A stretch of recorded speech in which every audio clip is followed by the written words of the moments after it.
आज आपण संक्रांतीच्या आदल्या दिवशी केली जाणारी पारंपरिक पद्धतीची भोगीची भाजी बनवूया हां. हे बघा किती मस्त भाजी झाली.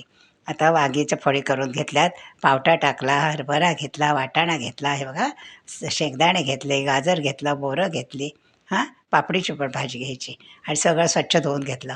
सुकं खोबरं, आलं, लसूण, कोथिंबीर आणि थोडे भाजलेले तीळ घ्यायचं आणि मिक्सरला फिरवून घ्यायचं आहे बघा. हे मिक्सरला फिरवून घेतलं. आता तेल टाकायचं कढईत आणि जिरे टाकलं हे बघा. छान तडतडलं ना की बारीक चिरलेला कांदा घालायचा आणि चांगला परतून घ्यायचा आहे बघा. कांदा छान आता परतला ना, आता आपण त्याच्यात वाटण घालायचं. हे खोबऱ्याचं वाटण केले ते घालायचं हां. थोडी हळद टाकायची, थोडं धणे पावडर टाकायची हां. आणि 2 चमचे कांदा लसूण मसाला टाकायचा आहे बघा. रंग छान यावा ना म्हणून थोडंसं काश्मीरी मिरची पावडर आणि मीठ घालायचं आणि छानपैकी हा मसाले सगळे परतून घ्यायचे बघा. आता हे परतून झाले. आता आपण या भाज्या सगळ्या धुवून घेतलेल्या आहेत ना, या सगळ्या याच्यात घालूया बघा आणि चांगल्यापैकी परतून घेऊया. चांगली भाजी सारखी परतून घ्यायची बघा. सगळ्या भाज्या परतून घेतल्या म्हणजे काय होतं, चवीला पण छान येते ते हे बघा. आणि आता आपल्याला जेवढं पाहिजे पातळ घट्ट तेवढं पाणी ओतायचं हे बघा प्रमाणात.